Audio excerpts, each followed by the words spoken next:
Now let's go across to another legend of the sport, Steve Waugh, the man who's played, who's number 3 in the list of all-time test matches played by any player. Steve Waugh joins us now, former Australian captain. Steve, firstly, I have to ask you, how do you view this Indian victory at Lord's yesterday?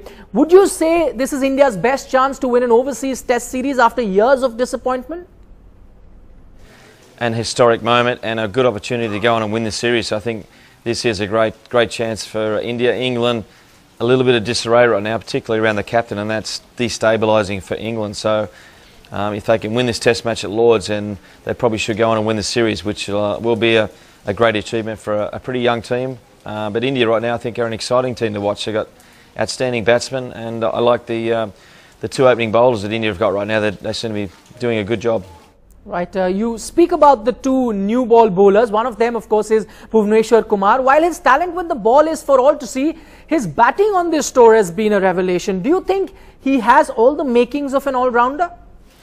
No doubt. I mean, I watched his batting in the first innings at Lord's. He got a valuable 38, and I think he got 50 in the second innings again. So, and he's got lots of wickets. So he looks a fantastic cricketer for India. He's you know, he's got a nice, calm temperament, which is important, but he's also got very good technique, and he definitely has the makings of an all-rounder. Right. Meanwhile, Steve, you spoke about Cook's captaincy right at the start of our interview. In fact, I was reading somewhere that you believe Cook's biggest problem is that he tries to please experts on TV rather than being an instinctive with his captaincy. Now, let me give you the example of Indian captain MS Dhoni. He's the complete opposite. He doesn't do anything that the TV pundits say and only relies on his instincts, and yet hasn't been very successful when it comes to the longer format, of course, with the exception of Lord's yesterday. So how do you explain this contradiction then?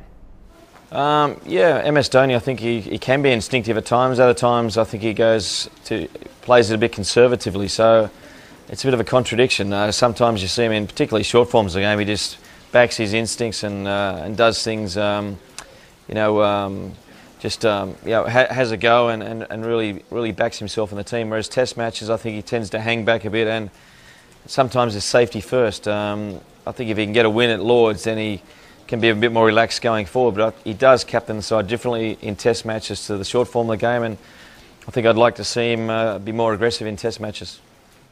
Right.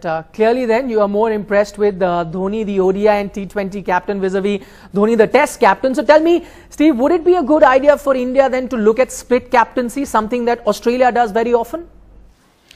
Well, I think if it's necessary, it can work. You need 2 leaders that get on well and respect each other and can put aside their egos and get along, because you have different teams, but some players cross over, so there can be the dynamics that can be a little bit difficult at times. But look, I think if Dhoni's, you know, he's a fantastic player and he's certainly good enough to play all forms of the game. So if he's playing and captaining well, then he can captain all forms. But there's nothing wrong with having separate captains as well. Right, Steve, you know, you were never the one to shy away as a player when it came to verbals on the field. We all remember the infamous Steve Waugh versus Curtly Ambrose incident. But in your times, all that used to be done and dusted on the field. Neither party spoke about the incident after the match was over.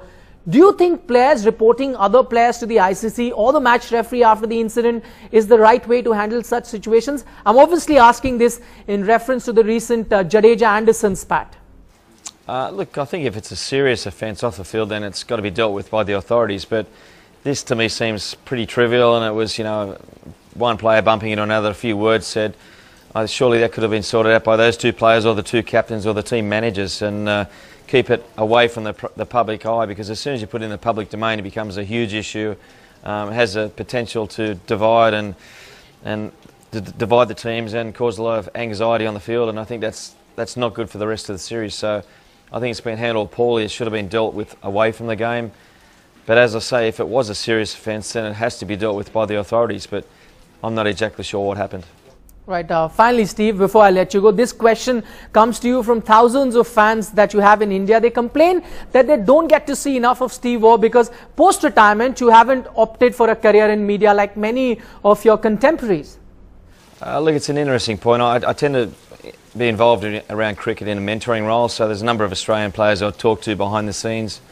I was part of the Argus review into Australian cricket 2 years ago, and I've been on the MCC World Cricket Committee for the last 8 years. So I've done bits and pieces behind the scenes, but you're right, I haven't done commentary, I haven't done a lot of writing on the game, but I think the reason is I'm pretty busy doing other things. So I have my own Steve Waugh Foundation in Australia and India.